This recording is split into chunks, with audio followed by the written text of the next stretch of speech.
Hello students, so this is Mayank Trivedi और आप सबका एक बार फिर से स्वागत है हमारी फिजिक्स की दुनिया।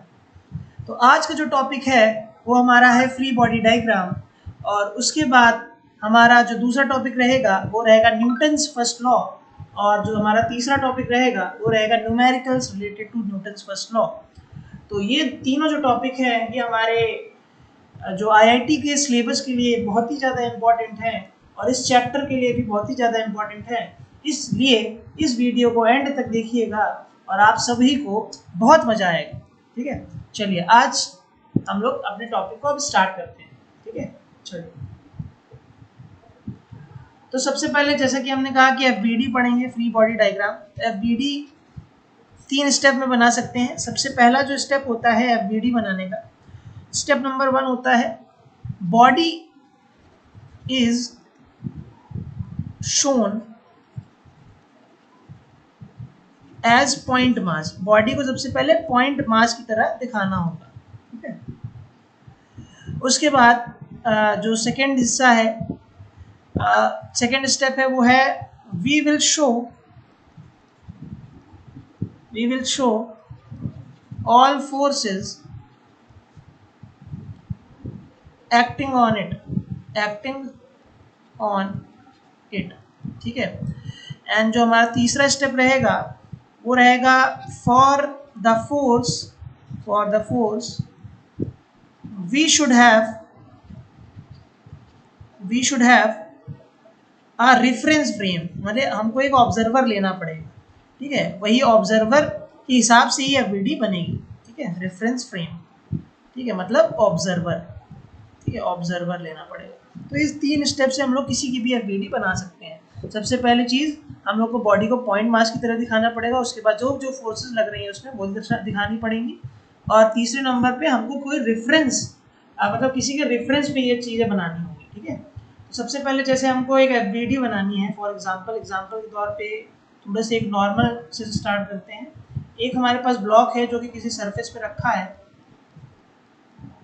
ठीक है, जो कि किसी पे सरफेस पे रखा है। तो अगर इसकी एफबीडी बनानी है तो सबसे पहला स्टेप इसको क्या लेंगे, एक पॉइंट मास की तरह लेंगे। अगर इसका मास m है तो इसको एक पॉइंट मास की तरह ले लिया। ठीक है, अब इसमें क्या करेंगे, दिखाएंगे कि कौन कौन सी फोर्सेस लग रही हैं। तो आप यहाँ पे देखिए कि इसमें फोर्स कौन कौन सी लग रही होगी। एक तो नीचे लग रहा होगा इसका वेट, मतलब mg, ये क्या होगा, वेट। और ऊपर की तरफ क्या लग रहा होगा, ऊपर की तरफ लग रहा होगा सरफेस से नॉर्मल रिएक्शन। ठीक है, सरफेस से क्या लग रहा होगा, नॉर्मल रिएक्शन।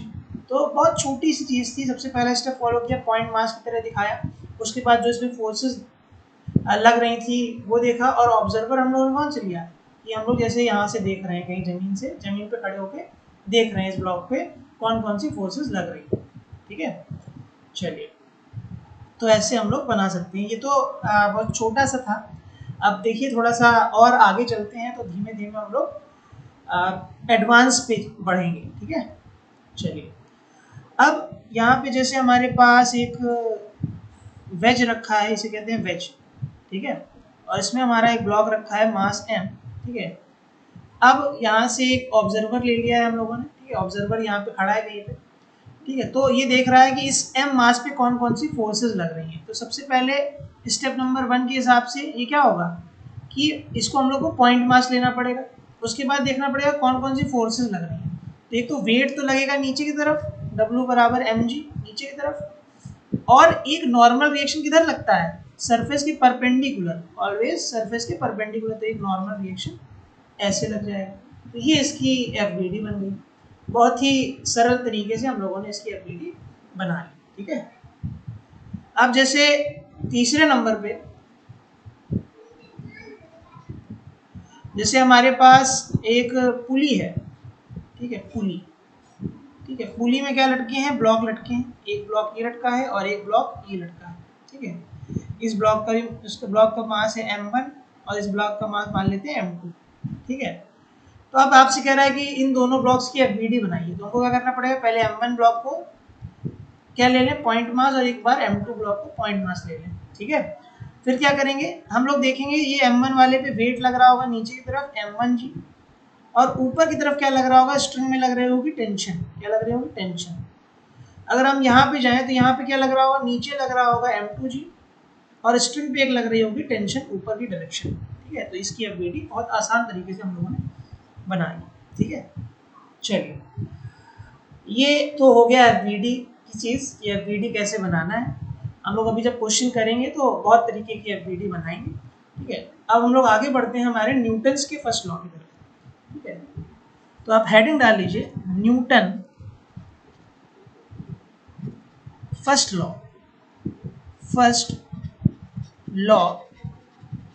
Of motion. ठीक है, Newton's first laws of motion. तो न्यूटन का पहला नियम क्या कहता है, सबसे पहले आप लिखेंगे उसके बाद इसको समझेंगे। If the vector sum of all the forces acting on a particle is zero, then and only then the particle remains unaccelerated। तो इसको अगर हम लोग समझें तो क्या लिखा है, अगर वेक्टर सम जितनी भी फोर्सेस किसी भी बॉडी पे लग रही हैं अगर वो जीरो है, ठीक है, तभी ऐसा होगा कि जो पार्टिकल है वो रिमेन्स अनएक्सेलरेटेड होगा, मतलब उसमें कोई भी एक्सेलरेशन नहीं आएगा। ठीक है, या फिर इसको दूसरी भाषा में हम लोग ये कह सकते हैं, दूसरी भाषा आपने पढ़ी होगी, अ body at rest will remain at rest,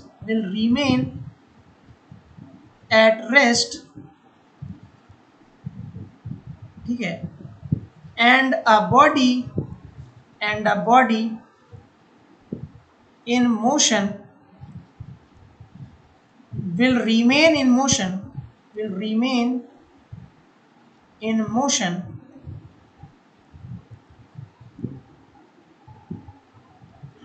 if F net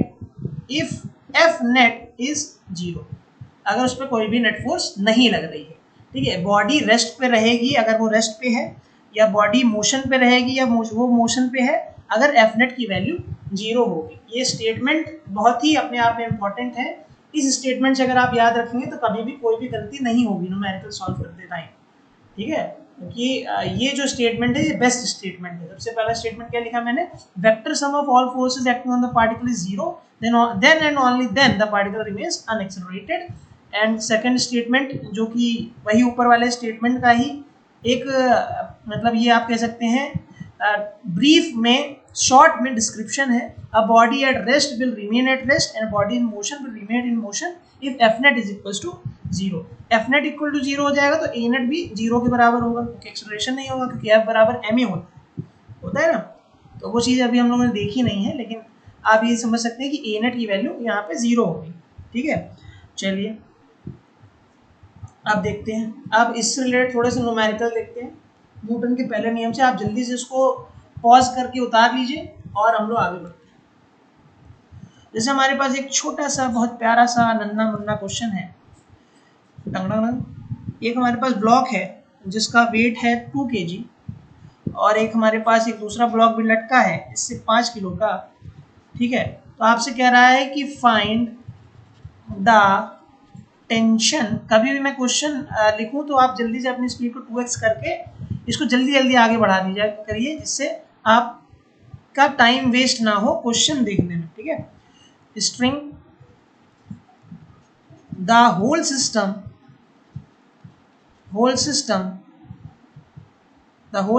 is in equilibrium। ठीक है, आपसे कह रहा है कि दोनों जो स्ट्रिंग है उसमें टेंशन निकालिए अगर ये जो पूरा जो सिस्टम है वो इक्विलिब्रियम में। इक्विलिब्रियम का मतलब F net इक्वल टू 0।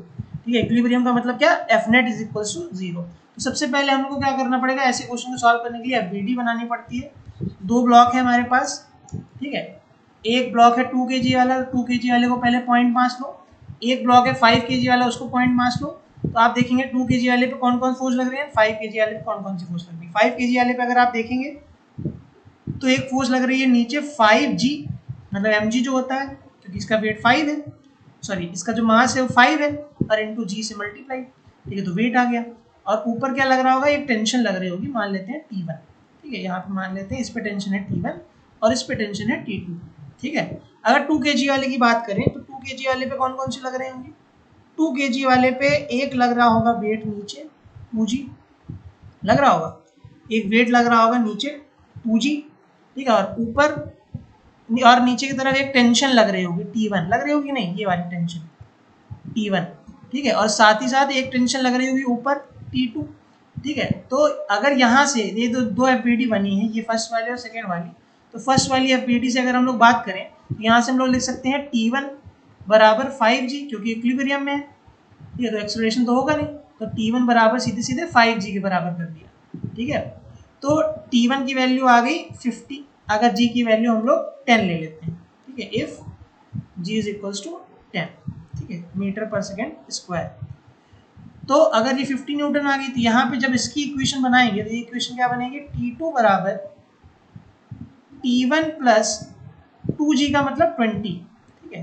तो T2 बराबर T1 की वैल्यू कितनी है, T1 की वैल्यू निकली है 50 प्लस 20, ठीक है, तो T2 की वैल्यू कितनी हो जाएगी, ये हो जाएगी 70 न्यूटन, ठीक है, इसकी वैल्यू क्या हो गई 70 न्यूटन, ठीक है। तो आप ऐसे भी कर सकते थे कि अगर ये वाला जो ब्लॉक है हमारा 2 kg वाला, ये जो हमारा 2 kg वाला ब्लॉक है और ये 5 kg वाला ब्लॉक है, तो हम लोग देखते हैं सबसे पहले 5 kg वाले ब्लॉक पे कौन कौन सी फोर्स लगती है, एक लग रही है T1 ऊपर और नीचे लग रही है 50, ठीक है, 50 न्यूटन की, तो यहाँ से T1 बराबर 50 न्यूटन आ जाता। और जब आप 2 kg वाले में देखते हो तो आप कह देते कि 2 kg वाले पे ये 5 kg वाले का वेट लग रहा है नीचे, तो 5 kg वाले का वेट कितना लगेगा 50 और 2 kg वाले का वेट कितना लगेगा 20 नीचे, तो और ऊपर क्या लग रही है, टेंशन लग रही है T2, तो T2 सीधे सीधे 20 प्लस 50 के बराबर आ जाएगा, मतलब 70 न्यूटन के बराबर आ जाएगा, ठीक है। आप ऐसे भी कर सकते हैं टेंशन मान के, या फिर ऐसे कर सकते हैं वेट लेके, ठीक है, दोनों तरीके से आप कर सकते हैं, ठीक है। चलिए एक क्वेश्चन की तरफ और बढ़ते हैं, नोट कर लीजिए जल्दी से पॉज करके और हम लोग अगले क्वेश्चन की तरफ बढ़ते हैं, ठीक है। मेनली हमको ये सीखना है कि करना कैसे है, ठीक है, तो हम लोग जितने भी कठिन क्वेश्चन होंगे उसको भी आसानी से कर लेंगे, ठीक है। जैसे हमारे पास एक क्वेश्चन है, फिर से अपनी स्पीड को 2x कर लीजिए, ठीक है, हमारे पास एक क्वेश्चन है, ये एंगल आपको दिया है 37 डिग्री, ठीक है, और ये एंगल भी 37 डिग्री, ठीक है, ये है 5 किलो का ब्लॉक, ठीक है।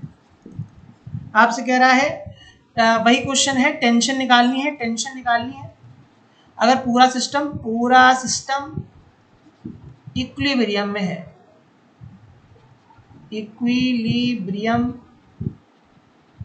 में है, ठीक है, पूरा सिस्टम अगर इक्विलिब्रियम में है, ठीक है, तो सबसे पहले काम क्या होगा, हम लोग FBD बनाएंगे, क्या बनाएंगे FBD, यहाँ पे तो एक ही ब्लॉक है तो इसकी FBD बनेगी, 5 kg वाले ब्लॉक को पहले सबसे पहले पॉइंट मास लेंगे, FBD बना रहे हैं, ठीक है, तो पॉइंट मास ले लिया। तो अब हम लोग देखेंगे तो 5 kg वाले पे कौन कौन सी फोर्सेस लग रही होंगी।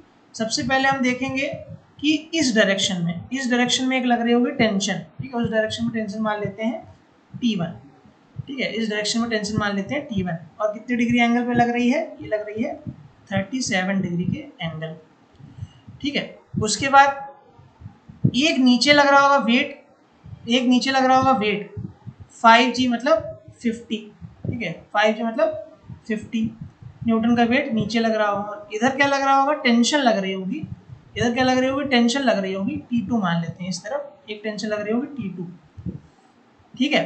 तो आप ये देखिए कि अगर इस T1 वाले के कंपोनेंट बांटे तो एक कंपोनेंट आपका T1 वाले का कंपोनेंट इधर हो जाएगा T1 cos 37, और एक कंपोनेंट आपका किधर हो जाएगा, इधर हो जाएगा T1 sin 37, हो जाएगा कि नहीं। तो आप यहाँ से अगर इक्वेशन बनाना चाहें, अगर पूरा सिस्टम इक्विलिब्रियम में है और आप इक्वेशन बनाना चाहें तो आप लोग लिख सकते हैं, सबसे पहले हम लोग वर्टिकल डायरेक्शन की इक्वेशन बनाते हैं, ठीक है। तो वर्टिकल डायरेक्शन में कौन कौन सी फोर्सेस लग रही हैं, ऊपर की तरफ लग रही है T1 cos 37 डिग्री, ये T1 cos 37 डिग्री, ठीक है, और नीचे की तरफ क्या लग रही है 50 लग रही है 50, T1 cos 37 बराबर 50, और cos 37 की वैल्यू आप याद रखेंगे क्या होती है 4/5 बराबर 50, तो T1 की वैल्यू कितनी हो गई 50 इंटू 5/4 मतलब 250/4 कह सकते हैं। ठीक है, या फिर इसको आप काटना चाहें तो काट लीजिए, 4 6 जा 24, 4 2 जा 8.5 62.5 न्यूटन। ठीक है, तो T1 की वैल्यू कितनी आ गई 62.5 न्यूटन। अब अगले वाले की तरफ चलते हैं, तो वहाँ क्या है, कौन कौन सी फोर्स लग रही है हॉरिजॉन्टल में, देखिए हॉरिजॉन्टल में आप देखेंगे तो एक फोर्स लग रही है T1 sin 37 डिग्री। ठीक है, और ये किसके बराबर है T2 के बराबर। T1 की वैल्यू निकल आई थी, T1 की वैल्यू आप चाहो तो सीधी सीधी ये रख लो 250/4। ठीक है, sin 37 की वैल्यू होती है 3/5। ठीक है, बराबर T2, 5 से इसको काट देंगे तो कितना आ जाएगा 50। ठीक है, और 150 डिवाइड बाई 4, तो 150 को अगर 4 से डिवाइड कर दोगे तो कितना आ जाएगा 4 3 जा 12। ठीक है, और 4 7 जा 28.5 न्यूटन। तो T1 की वैल्यू आ गई यहाँ से, T2 की वैल्यू यहाँ से आ गई 37.5 न्यूटन, और T1 की वैल्यू आ गई 62.5 न्यूटन। इसमें कोई भी दिक्कत आपको नहीं होनी चाहिए। ठीक है, चलिए और बढ़िया सा क्वेश्चन कर लेते हैं, इसको जल्दी से नोट कर लीजिएगा, और आप भी क्वेश्चन ट्राई करने की कोशिश करिए। जब भी मैं क्वेश्चन लिखूँ एक बार उसको पॉज करके अपने आप ट्राई करने की कोशिश करिए। ठीक है, चलिए अगला क्वेश्चन हमारे पास है, डंग डंग डंग डंग डंग, और ये जो क्वेश्चन है इसमें क्या है, स्ट्रिंग्स हैं, और ये की जो कि कनेक्टेड है √2 kg के ब्लॉक से। ठीक है, एंगल आपको दिया है, ये दिया है आपको 30 डिग्री। ठीक है, एक जैसा बन गया है, तो आप लेकिन ध्यान रखें ये 30 डिग्री है, ये 60 डिग्री है। आपसे कह रहा है फाइंड द टेंशन, क्या निकालना है, फाइंड द टेंशन, टेंशन निकालना है इक्विलिब्रियम में सिस्टम। ठीक है, इक्विलिब्रियम में सिस्टम वही क्वेश्चन है, इक्विलिब्रियम में सिस्टम है और टेंशन निकालना है। ठीक है, तो सबसे पहले यहाँ पे देखिए, तो यहाँ पे सबसे पहले √2 kg वाले को क्या ले लेंगे, √2 kg वाले को पॉइंट मास ले लेंगे। तो सबसे पहले देखें कौन कौन सी फोर्सेज लग रही है। मान लो इसमें लग रही है T2 टेंशन, और इसमें लग रही है T1 टेंशन। तो आप लोग देखेंगे इधर लग रही है T2 टेंशन, और इस तरफ लग रही है, इस वाले स्ट्रिंग की तरफ लग रही है कौन सी टेंशन, T1 टेंशन। ठीक है, एंगल आप देख लीजिए, एंगल जो है वो है ये वाला 30 डिग्री। ठीक है, ये वाला एंगल आपको 30 डिग्री दिया है, और ये वाला जो एंगल दिया है इधर वाला, ये वाला एंगल आपको दिया है 60 डिग्री। ठीक है, और आप लोग एक चीज़ ये भी देखेंगे कि नीचे की तरफ क्या लग रहा होगा, एक वेट लग रहा होगा √2 इंटू जी का, मतलब जी की वैल्यू 10 रख देते हैं पहले से ही। ठीक है, तो आप एक चीज़ देखेंगे, सबसे पहले वर्टिकल डायरेक्शन में कौन कौन सी फोर्सेज लग रही है, हॉरिजॉन्टल में कौन कौन सी लग रही है, ये देखेंगे। तो सबसे पहले अगर ये T2 है और ये एंगल 60 डिग्री है, तो इसके दो कंपोनेंट होंगे, एक इस तरफ T2 cos 60, और एक ऊपर की तरफ लगेगा T2 sin 60। ठीक है, और देखिए अगर इस वाले की बात करें, तो इस वाले के लिए T1 वाले के लिए ये एंगल 30 डिग्री है, तो ये क्या हो जाएगा T1 cos 30, और एक वर्टिकल डायरेक्शन में लगेगा ऊपर, वो हो जाएगा T1 sin 30। ठीक है, तो आप देखिए वर्टिकल में कौन कौन सी लग रही हैं और हॉरिजॉन्टल में कौन कौन सी लग रही हैं। ठीक है, फोर्सेस हॉरिजॉन्टल में कौन कौन सी लग रही हैं। ठीक है, तो आप देखिए सबसे पहले वर्टिकल की बात करते हैं, तो वर्टिकल में हमें लग रही है T2 sin 60 degree plus T1 sin 30 degree is equals to √2 10√2। ठीक है, और इधर अगर हॉरिजॉन्टल की बात करें, तो हॉरिजॉन्टल में लग रही है T1 cos 30 डिग्री बराबर T2 cos 60 डिग्री। ठीक है, तो अगर इधर सॉल्व करें तो T1 cos 30 की वैल्यू होती है √3/2, और T2 cos 60 की वैल्यू होती है 1/2, 2 से 2 कैंसिल, तो T1 √3 बराबर T2 की वैल्यू आ गई T1 √3। अगर आप इस इक्वेशन में रख दें, इसको फर्स्ट मान लें और इसको सेकेंड, तो अगर फर्स्ट इक्वेशन में रख दें, तो फर्स्ट इक्वेशन में आप देखेंगे T1 इसकी जगह रखेंगे √3, और cos sin 60 की वैल्यू होती है √3/2 प्लस T1 की वैल्यू T1 ही लिखो और sin 30 लिखें। ठीक है, बराबर किसके 10√2 के। ठीक है, इसको आप सॉल्व करेंगे, √3 इंटू √3 3 हो जाएगा कि नहीं? तो यहाँ पे देखिए इधर, तो ये हो जाएगा T1 3T1/2 प्लस T1/2, क्योंकि साइन 30 की वैल्यू 1/2 बराबर 10√2। तो अगर इसको प्लस करें तो ये आ जाएगा 4T1/2 मतलब 2T1 बराबर 10√2 न्यूटन, या फिर ये भी कह सकते हो T1 बराबर 5√2 न्यूटन। ठीक है, यहाँ से अब T2 की वैल्यू निकालना, और T2 की वैल्यू क्या हो जाएगी? T2 बराबर T1√3 है इस इक्वेशन से। तो यहाँ पे इसकी वैल्यू रख देंगे, ये T1√3 है, ठीक है, T1 साफ साफ लिख लेते हैं। तो अब हम लोग जानते हैं, यहाँ देख लेते हैं, तो T1 की वैल्यू क्या आ गई? 5√2, ठीक है, और इंटू √3 बराबर किसके हो जाएगा? T2 की। तो T2 बराबर किसके हो गया? 5√6 न्यूटन। ठीक है, ये हमारा क्वेश्चन होगा। तो ऐसे ही आप लोग और प्रैक्टिस कर सकते हैं ऐसी न्यूमेरिकल्स की। ठीक है, अगले टर्म पे हम लोग और न्यूमेरिकल्स करेंगे, ठीक है, और न्यूटन का सेकंड लॉ पढ़ेंगे और उससे क्वेश्चंस करेंगे। ठीक है, आज के लिए अलविदा लेता हूँ, बाय बाय, टाटा। एक